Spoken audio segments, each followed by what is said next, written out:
Yo, what's up guys, it's zaqq. Welcome back. Today we've got the try-hard Tengu, and when I say try-hard it means like I've done the best I could to run these sites the quickest, and my god, there's some really cool boosters.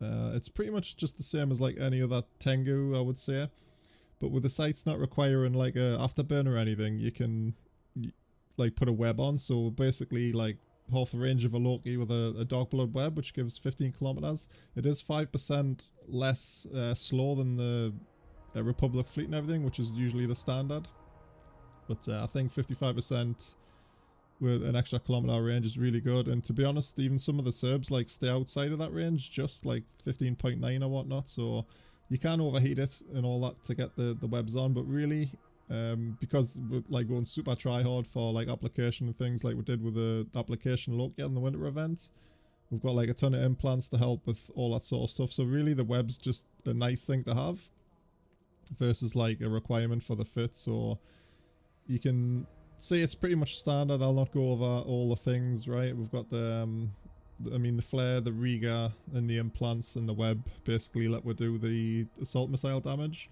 So we're just running rage with this. We're not really like changing ammo at all. And originally I was using the Loki, but when I checked all the like damage profiles of the NPCs, like Scourge is pretty much, well, kinetic is a good ammo to use, so that's why we're using the Tengu versus the Loki. Like any other system or site or whatever, or space rather, would be using the Loki because it is actually like better than the Tengu when you're using like anything else other than kinetic, right? So you can see the damage is pretty insane. It's like 1452.4, and that's cold. It's just absolutely crazy, and that's because we've got these we've got the pyro obviously, which gives you like a big amount of damage, like 9%. We've got synth blue pill booster, which is helping with tank a little bit. We'll get back to that in a sec too. And the smuggler bail loading, it's pretty expensive. It was like 93 mil, so totally like really not worth it. But it gives you a rate of fire bonus of 8% and a reload speed of 40. Now the reload speed of 40%, that's really good. And it makes obviously the DPS numbers like a lot higher. And we can apply like most of this damage even on the small stuff, so it does make like a mad difference. And if we just go over the implants as well super quick, we've got a full set high grade Hydras, which is like range and application bonus to drones and missiles, so it helps our Tengu. And we've got the 6% assault missile, and we've got the 6% rapid launch, so they're the two basic like just overall damage buffs. And then the target navigation and the guided missile, that gives you application as well, which is only, I could actually go more try hard and go 6% for them, but whatevs. But yeah, it's been fun. I'll overlay some footage and everything, and we'll have a chat about like the actual sites themselves.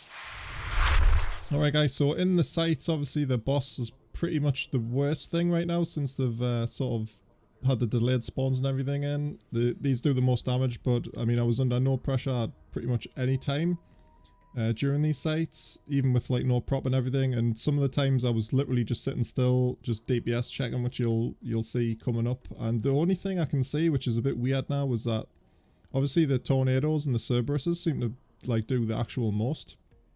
I mean the battleship was chunking us a little bit there, but I still wasn't worried. And like I was over tanked for this really. I mean I would have loved to put a guidance computer with a precision thing, you know, just to go extra application. And versus like having the two shield boosters, because really it wasn't needed. And like I say, we're going to be DPS checking there was two Cerberuses and the NATO, and the Serbs in the first room for whatever reason seem to do like way more damage than they do even in the second room, which I find really like bizarre. I only had me tank pushed once, and that was from 3 Serbs, 1 Ikitursa and 1 Tornado that were like literally sat still and let me shoot with for ages on stream just before. So I think now, since the obvious changes to the delayed spawn, like just a single rep Tengu or even like a large rep Tengu will have no issue doing absolutely anything. But I did find most of the time that we were webbed like by multiple ships, so the afterburner wasn't really like a great deal of help. So in this clip, this is the 2 Serbs and the Tornado, pretty much one of the worst spawns ever. I didn't actually record the one where we had the triple Serb, the Iki and the NATO, so, but like I say, tank wasn't really an issue in this, and most people would probably run more than like a single medium shield booster anyway. So the second one was there just in case, you know, it was a nice thing to have. And we've got like tons of application anyway, really, so the computer might not be like the best choice. A bit of survivability could be better for that. But yeah, it seemed to do pretty well. I mean, we'll literally stop shooting this tornado just to check the damage. And again, the were chunking were a little bit, but the cycle speed of the medium, it seemed to be holding up really, really well. So that's pretty much all there is to say, to be honest, guys.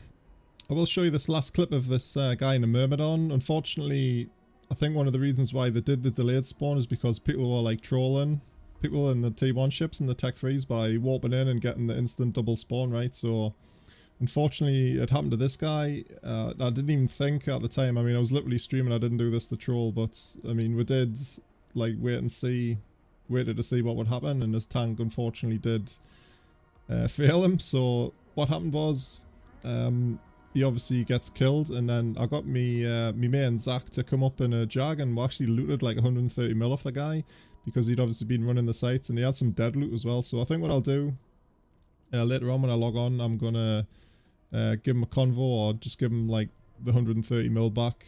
I feel pretty sorry for the guy. He was literally just sat there in his pod just watching all this happen, right? When he finally popped. I was there for quite a while waiting for like to get zaqq up there to loot him.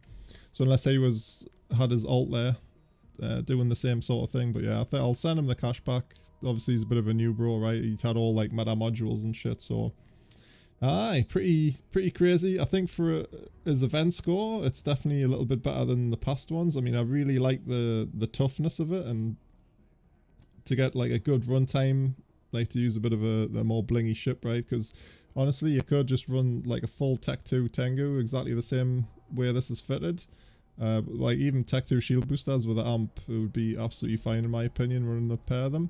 No cap issues or anything like that, so yeah, I'm pretty sure you're sick of seeing this event now from all your favourite YouTubers, so I'll just cut it to a close now. Thanks for watching, guys, and I'll see you in the next one.